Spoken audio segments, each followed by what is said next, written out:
Hello. ಏನ ಮಚ್ಚ phone ಇಲ್ಲ ದುಬೈಗೆ ಹೋದ್ಮೇಲೆ? ಸ್ವಲ್ಪ ಕೆಲ್ಸ ಇತ್ತು ಮಚ್ಚ. ಮತ್ತೆ ಹೆಂಗೈತೆ ದುಬೈ?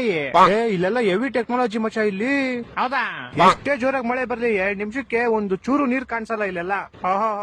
ಮತ್ತೆ ಮಚ್ಚ ಅಲ್ಲೆಲ್ಲ ಹೆಂಗೆ ಮಳೆ ಬಂದ್ರೆ? ಇಲ್ಲೂ ಅಷ್ಟೇ ಮಚ್ಚ ಸೇಮ್. ಹೌದಾ? ಎಷ್ಟೇ ಜೋರಾಗಿ ಮಳೆ ಬಂದ್ರು 2 ನಿಮಿಷ ರೋಡೇ ಕಾಣಿಸಲ್ಲ. ಅವಾಗ್ಲೇ ನಮ್ ಫ್ರೆಂಡ್ ಹಿಂಗೆ ಸ್ವಿಗ್ಗಿ ಮಾಡ್ತಿದ್ನಾ? ಹೋಯ್ತಾನೆ ಎದೆವರೆಗೂ ನೀರ್ ಬಂದ್ಬಿಟ್ಟೈತೆ. ಅಯ್ಯೋ, ಆಮೇಲೆ ಹಂಗೋ ಅಣ್ಣ ಪರವಾಗಿಲ್ಲ ಅಂತ ಹೋಯ್ತಾನೆ ಆರ್ಡರ್ ಎಲ್ಲ ಕೇಳ್ಕೊಂಡು ಹೋಗ್ಬಿಡೈತೆ. ಆರ್ಡರ್ ತಿಳ್ಕೊಂಡು ಹೊಂಟೋಯ್ತಾ? ಸರಿ ಹೋಗ್ಲಿ ಅಂತ ಗಾಡಿ ಸೈಡ್ ಹಾಕ್ಬಿಟ್ಟು ಹೆಂಗ ಹೋಗ್ ಕಷ್ಟಪಟ್ಟು ಆರ್ಡರ್ ತಗೊಂಬಂದ. ಇವಾಗ ಗಾಡಿ ಎಲ್ಲೋ ಕೇಳ್ಕೊಂಡು ಹೋಗ್ಬಿಡೈತೆ. ಆಮೇಲೆ ನೇತ್ರಾವತಿಯಲ್ಲಿ 3 ಸತಿ ಮುಳುಗಿದಾವಲ್ವಾ? ಆ ತರ 100 ಸತಿ ಮುಳುಗಿದಲ್ಡ ಗಾಡಿಯಲ್ಲಿ ಸ್ಟಾರ್ಟ್ ಆಗ ಸಿಕ್ಕಿಲ್ಲ. ಮತ್ತೆ ಇವಾಗ ಒಂದ್ 1 ಅವರ್ ಆದ್ಮೇಲೆ ಸಿಕ್ತಪ್ಪ ಇಲ್ಲಿ. ಯಾರ ಗೋಳಿ ಮಕ್ಳು ಗಾಡಿ ಟೈರ್ ಬಿಚ್ಕೊಂಡು ಹೋಗ್ಬಿಟ್ಟು. ಅದೇಂಗ ನೀರೊಳಗಡೆ ಬಿಚ್ಕೊಂಡು ಹೋಗ್ಬಿಡ್ತಾರೆ, ಅಲ್ಲೆಲ್ಲ ಬಿದ್ದೋಗಿರುತ್ತೆ ನೋಡು. ನಾನು ಹಂಗೆ ಅನ್ಕೊಂಡೆಪ್ಪ.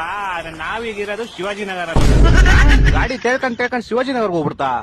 ಇಲ್ಲೆಲ್ಲ ಗೊತ್ತಲ್ಲ ನಿಂಗೆ, ಇಂಟರ್ನ್ಯಾಷನಲ್ ಚಾಂಪಿಯನ್ ಲೆವೆಲ್ ಸಿಮ್ಮರ್ಸ್ ಇರೋದಿಲ್ಲಿ. ಏನ್ ಬಸ್ ಕಾಸಿರೋ ಅಂತ ಕಾಂಪಿಟೇಷನ್ ಹೋಗಲ್ಲ ಅಷ್ಟೇ.